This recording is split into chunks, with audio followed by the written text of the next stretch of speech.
Hello, my name's Jenny, and I'm 27 years old. 3 years ago, I married the most beautiful person I have ever met, Hugo. He's such a kind and compassionate goofball who makes me feel amazing every day. Unfortunately, the same cannot be said for his mother, Maria, aka my mother-in-law. She, for some reason, has always had it out for me since day one. And I get it, that's her precious baby boy, and she doesn't want to see him get hurt. She's just interested in protecting his best interests, but I genuinely do believe that she takes things overboard sometimes. She's the type of person who does seemingly small and innocently naive injustices to people, but in reality, she deliberately pushes your buttons and gets on your nerves to make you seem like you're the crazy one. I know we all know someone like that in our lives. Unfortunately, I have to deal with this person because she's my mother-in-law. Anyhow, I was raised differently. I'm the type of person who calls people out on their nonsense, and I tend not to hold back. I think this is why Hugo fell in love with my personality, because he's more of a quiet, soft-spoken person, and just like the saying goes, opposites do indeed attract. I studied a bit of psychology, so believe me when I say that I know that Maria, my mother-in-law, has bad intentions. I think both of our domineering personalities clash, which is probably why she said this the first time I met her. Jenny, don't you think it's time to stop eating so much? The whole table at the restaurant sucked in the air, daring not to speak. I was completely mortified, and I'm sure my pale complexion was a great indicator of how embarrassed and flushed I was. It was me, Hugo, who was my boyfriend at the time, Kyle, my father-in-law, and Maria at the table. Kyle was too stunned to speak, and he bowed his head as if he was sharing my embarrassment. Hugo was also feeling embarrassed, but he was also angry at his mother for saying that. He aptly berated her. "Really, Mom? That is such an awful thing to say. She can eat as much as she wants to." "Oh, no, sweetie, I didn't mean any harm. I just wanted to look out for you, you know. I've noticed that you've been gaining a lot of weight. Hugo has been showing me your photos from when you were younger, and you looked so much better than now." Not like now, but I don't mean to be offensive, sweetheart. I'm just trying to give you some advice. I tried my best to remain calm as I didn't want to cause a scene, but my embarrassment quickly started to turn into irritation nonetheless. Because this was my first time meeting the family, and I wanted to make a lasting impression because I absolutely adored Hugo. For the first time in a long time, I held my tongue. I just smiled at her politely and thanked her for the unsolicited advice. Situations like that grew in frequency and strength as we got to know each other more. I genuinely believed that the taunting would stop at some point after she had determined that I was good for her son, but it only appeared to be getting worse. I was beginning to get along fine with my father-in-law, Kyle, who is the sweetest man on earth. As I was growing closer and closer to everyone else in Hugo's family, Maria appeared to be the only one who disliked me, and for no apparent reason as well. I even got introduced to Jack, who was Hugo's childhood friend. They grew up together. Kyle and Maria practically consider him as a second son. Even though Hugo's whole heart was open to me, and it appeared as though his family accepted me with open arms, even his extended family as well as Jack, it was just Maria who had an issue with me. I'm so grateful for the love and support I managed to identify from the vast and overwhelming majority of Hugo's family. I received this love and support up until my wedding day, where my mother-in-law, of course, tried to do something conniving to get me to look bad on my special day. She made it a point to be as bothersome and as ridiculous as she could be. Honestly, she was acting like a bridezilla. No, her hair is supposed to be in an updo just like how I did on my wedding day. I appreciate the help, Maria, but I want my hair to look like this. I don't think so. You look so ugly." The bridal party gasped, but unfortunately, I was used to this, so it wasn't surprising. She quickly tried to rectify her mistake. "Oh, no, darling, no. I just mean that you can look so much better than you do now. And I would just like to say that I see a lot of myself in Jenny. She is such a bright young woman. And even though I look much better than she did at her age, I would like to say that she is beautiful in her way." Although my father-in-law managed to get my mother-in-law to stop her ruthless antics on the day, the pain and bitterness I felt remained. This was not in my nature to remain silent and unresponsive. I was losing my firecracker energy. This woman was slowly draining me, and it had to be put to an end.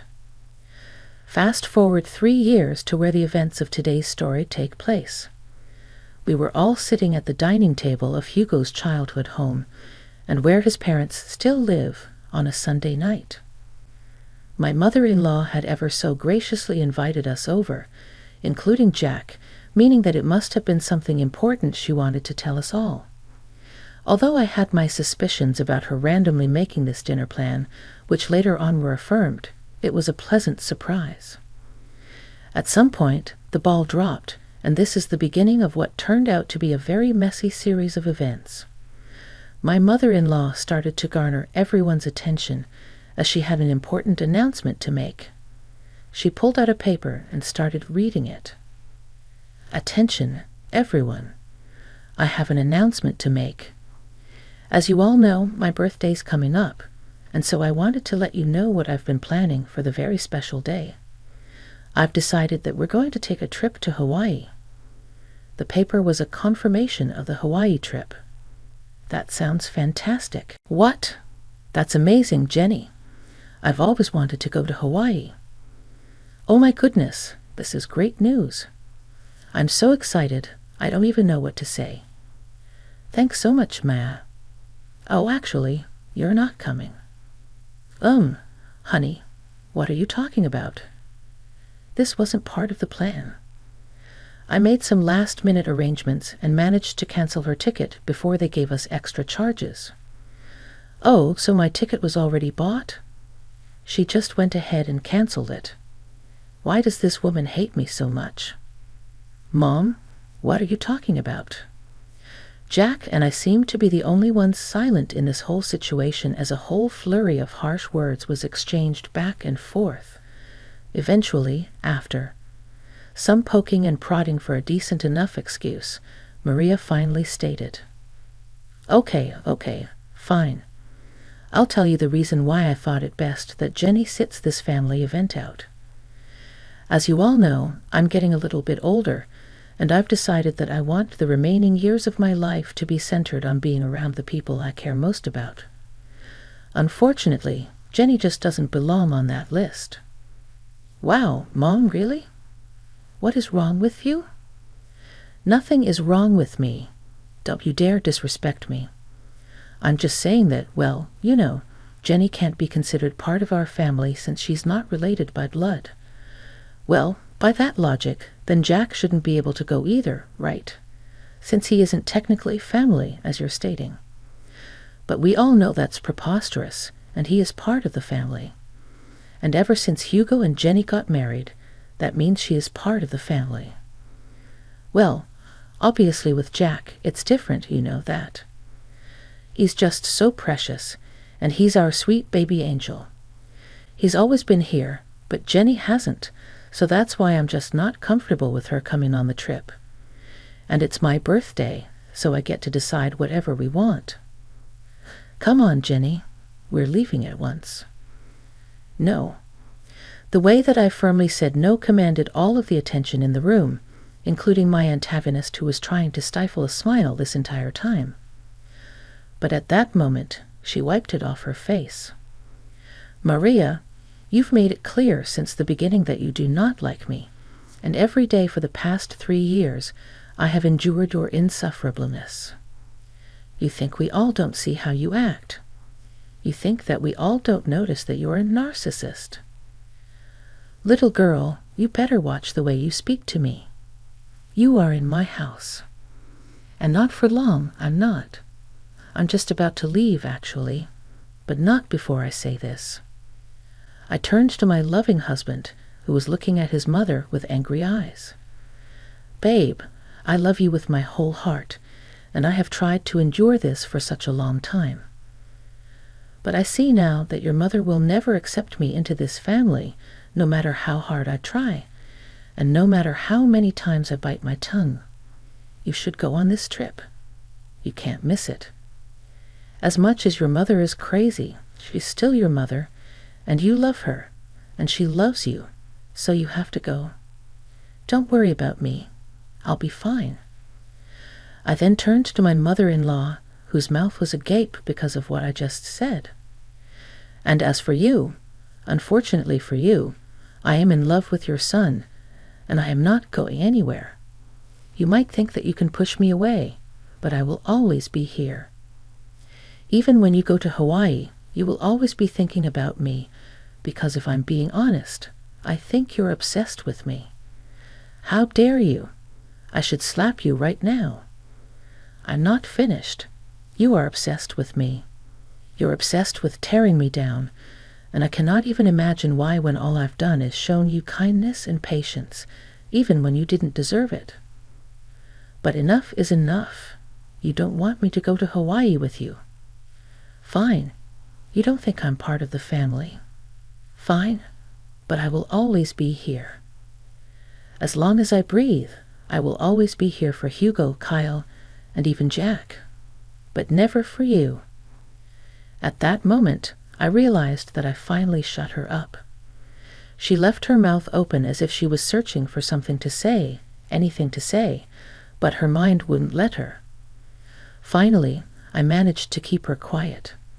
I said goodbye to the rest of the family members, kissed my husband on the cheek, and began to walk out. Let me drive you home at least. I can't let you take a cab. Please don't worry about me, babe.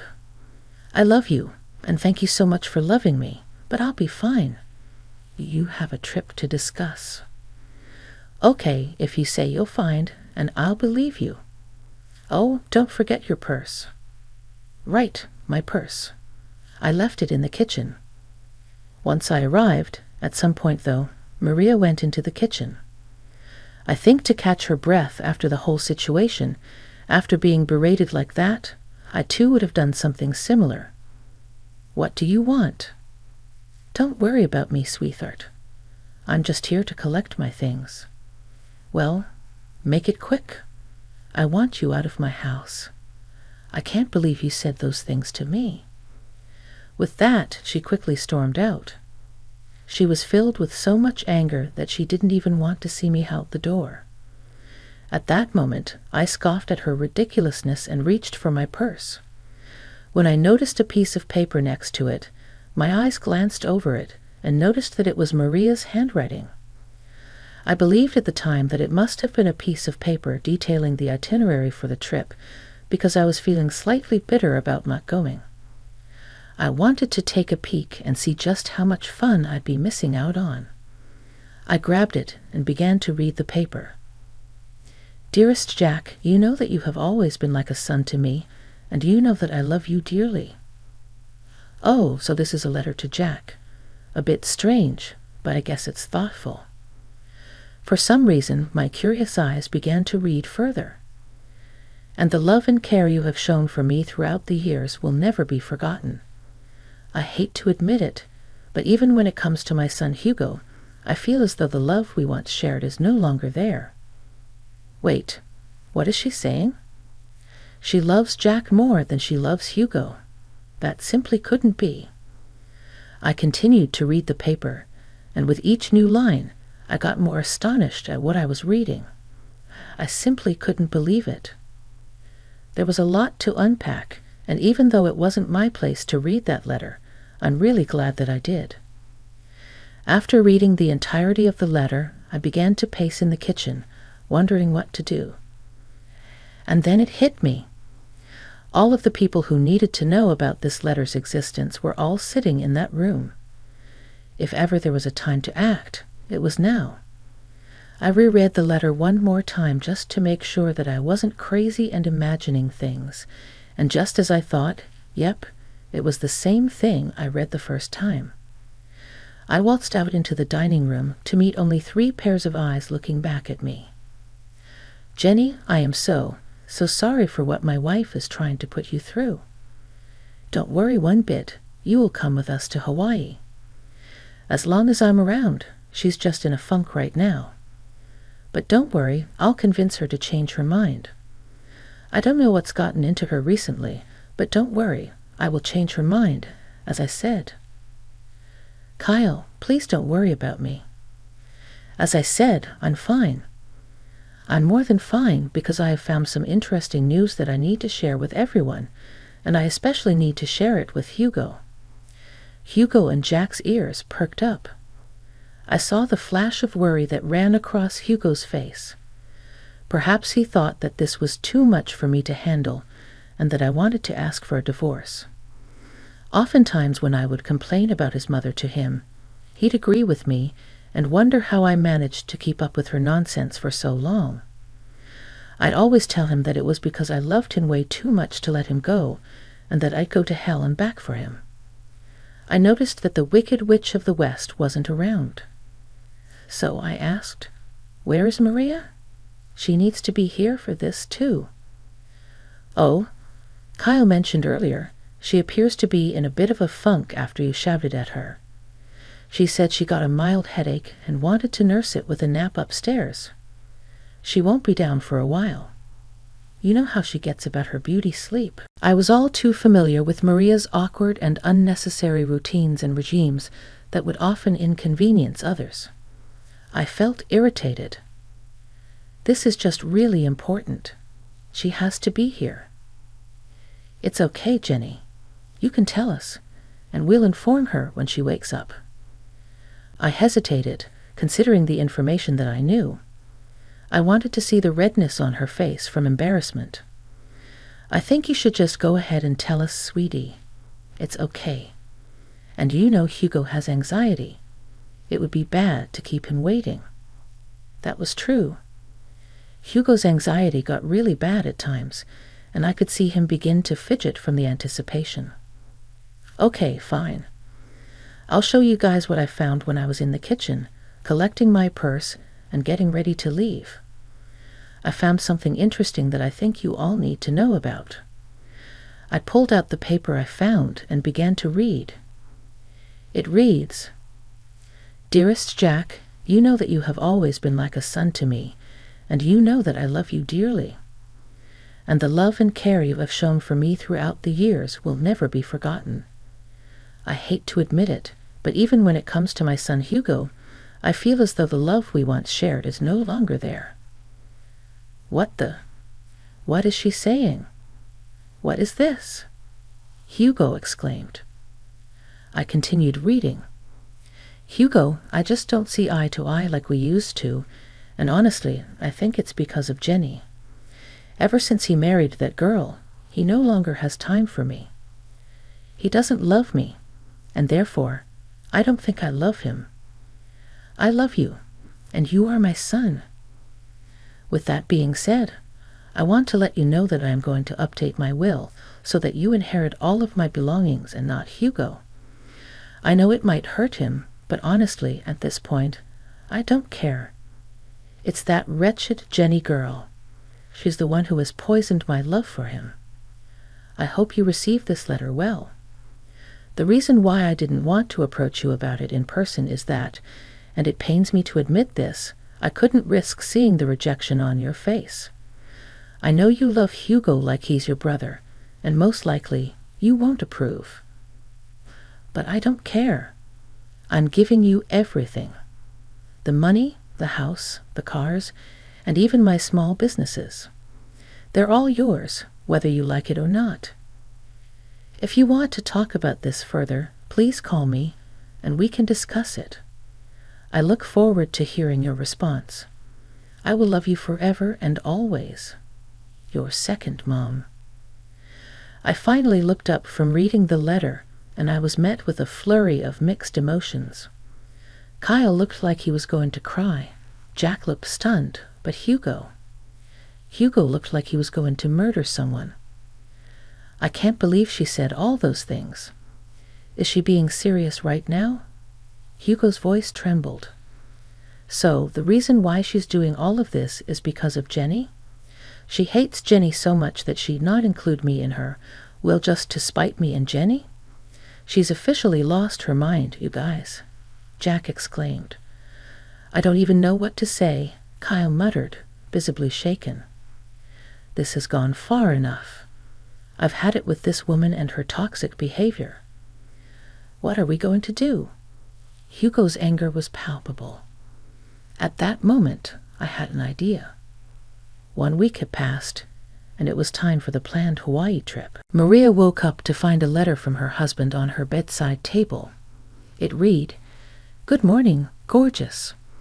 We decided to let you get some more beauty rest. Don't worry, your bags have all been packed. Just find us at the airport. Maria quickly got ready and headed to the airport, frantically searching for the people she was supposed to go on the birthday trip with. She tried calling them, but no one answered. Assuming they had already boarded the plane, she rushed to catch her flight, hoping to meet them in Hawaii. After enduring a 12-hour flight, Maria arrived in Hawaii and video called Kyle. Kyle, where the hell are you guys? I woke up late and saw your note. I got to the airport and tried calling you, but none of you were responding. I just assumed that you already boarded. But it doesn't matter now because now we're in Hawaii. How amazing. Tell me where you are so we can meet up and let the festivities begin. That won't be happening, Maria. What do you mean? Tell me where you are. I'm at home. We're all at home. Say hi, everyone. Kyle panned his phone to show that everyone, himself, Jack, Hugo, and I, were all in his house, sitting at the same dining table where we had heard the tragic news from a week before. What do you mean? Why are you at home? Maria's voice trembled. Jenny brought some interesting information to our attention a week ago, and ever since then, we decided that we'd much rather spend our time in boring old Florida with her than anywhere else with you. Maria gasped. You think we wouldn't find out? Find out what, my baby? Oh, don't baby me. You were really gonna cut me out of the will, Mom? How did you even find out about that? Oh, that wretched girl that you hate so much, Jenny, found your stupid letter in the kitchen. I don't know what you're talking about, Maria protested. Lying right now is only adding more nails to the coffin. Jack, tell them. You've got to believe me. I did nothing of this sort. We all read the letter, Maria. The gig is up. But I didn't do anything. Jenny is making everything up. Oh, am I? You are so pathetic. It actually makes me sick. We all know what you said and what you tried to do. Thank God I was nosy enough to read the whole thing. Kyle, please. No, Maria. Enough is enough. You're done. You don't get to say anything else. You messed up big time. Your hatred has caused you to be blind. Now you have to suffer the consequences of being alone on your birthday because of what you've done. I hope you can use this time in Hawaii to reflect on your actions. But I'll be alone. It won't be fun. Maybe people would like to hang out with you more if you weren't such a raging witch. Have fun. And with that, Kyle hung up the phone. We all let out a sigh of relief, and I was the first person to start laughing. Eventually, Hugo joined in, and before we knew it, we were all bursting with laughter at the dining table, laughing at how crazy the situation was. The look on Maria's face once she realized the gig was up was hilarious. Her face turned pale, all the blood drained from her face, and I could tell that it was the first time in a long time that she felt embarrassed. Maria had to spend her vacation alone, often calling Kyle to see if he would at least join her. But every time, he kept denying it. He said that when she came back, they would have to implement some ground rules if she still wanted to be married to him. Maria began to be very apologetic and frantic, a complete 180 from her normal behavior, which was honestly surprising. Hugo also mentioned that if Maria still wanted to be in his life, she had to drastically change her attitude. Otherwise, he was ready to walk out of her life forever. Their relationship was still rocky, and Hugo said that if Maria ever disrespected him again, even with the smallest snide remark, he would cut her off completely, just like she was planning on cutting him off. As for Jack, he thought it best to stop being so nice to Maria, as it was clearly enabling her toxic behavior. So not only did Maria end up spending a miserable time in a beautiful place, but she also risked losing the 3 most important people in her life.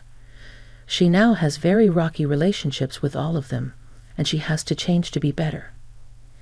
As for me, I messaged her and told her that I needed time to see if I was going to forgive her for all of her injustices. She was apologizing and begging for me to talk some sense into the men in her life, but I refused, stating that this is the bed she made for herself, and now she has to lie in it.